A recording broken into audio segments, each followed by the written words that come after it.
Democrats successfully flipped the script on immigration, and Republicans should be freaking out. All that and more now on Graph's Grievances.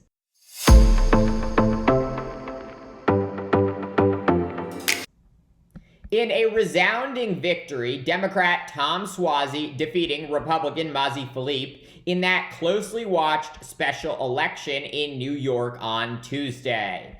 Suozzi's 8-point win, allowing him to flip the swing district, which was previously held by the disgraced George Santos, and narrow the Republicans' already small majority in the House. And while it can be perilous to extrapolate from special elections, because they happen outside of the regular election cycle and usually have lower turnout, I think there are lessons for Democrats and, frankly, Republicans to learn from this race as we barrel towards November's presidential election. For the vast majority of my life, Democrats have struggled with how to address and campaign on the issue of illegal immigration. Understandably, they don't want to antagonize their diverse multicultural coalition by appearing xenophobic.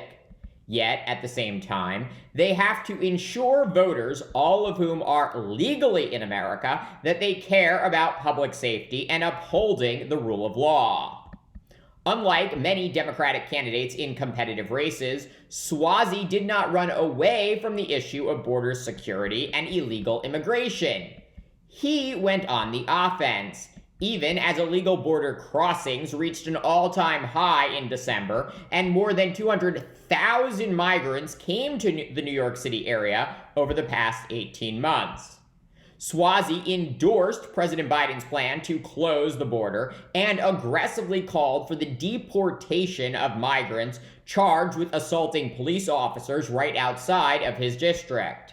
Suozzi also attacked his Republican opponent for coming out against the bipartisan Senate border security bill that was called the toughest in decades by Republicans. Instead of trying to pivot around the biggest issue of the day, Suozzi went right after his opponent, coming across as relatable, knowledgeable, and solution-oriented. He also focused daily on cutting taxes, fighting crime, and protecting abortion rights. In a swing district, that is exactly what people want. And frankly, it's what 95% of Americans want, but because most of our 435 congressional districts are so gerrymandered to favor one party or the other, a precipitously declining number of rational people get elected to Congress.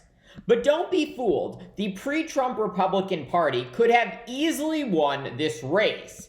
New York's 3rd is routinely one of the top 5 wealthiest congressional districts in the nation, filled with Wall Street bankers, lawyers, doctors, and Fortune 500 executives. These highfalutin individuals are open to voting for sane, rational Republicans who will cut taxes, keep their streets safe, and not tell them what they can and cannot do with their bodies. They want to vote for someone like Mitt Romney or Chris Christie. I grew up here, I know.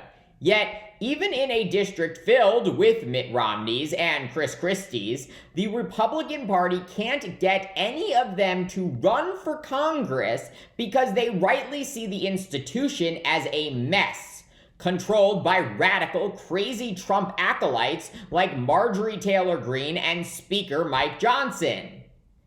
And as a result, for the second time, Republicans were forced to choose an unknown, untested candidate to be their nominee in New York's 3rd.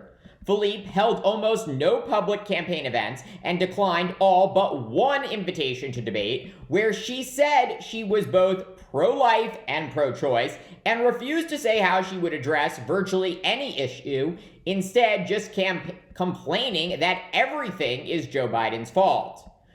Voters, after being conned by George Santos, were unsurprisingly not willing to again take a flyer and vote for a mysterious candidate.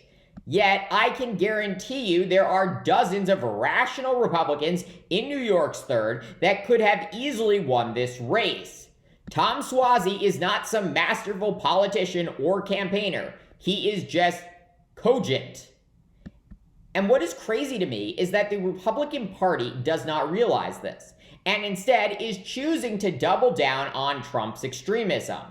Yesterday, as their majority was literally being diminished, 214 House Republicans voting to impeach Homeland Security Secretary Alejandro Mayorkas after failing to do so last week. Only 3 Republicans voting against the embarrassing, unfounded impeachment that will only make the crisis at America's southern border worse by distracting the man responsible for overseeing border security. But that is what Donald Trump wants. More chaos at the border to make his 2024 opponent for the White House look bad. And while illegal immigration might not be the top issue in November, the number of illegal border crossings from Mexico plunged by 50% in the past month. What is almost a guarantee is that Trump will still be leading the Republican Party. Just this week, he anointed his daughter-in-law, Lara Trump, co-chair of the GOP. All of this good news for President Biden and Democrats because elections and majorities are built on the margins, with moderate voters who keep rejecting Trump, Trumpism, and Trumpists. Thank you for watching Graph's Grievances. Let me know what you think. Please like, subscribe, share. It really helps me grow this channel. And join me tomorrow for more.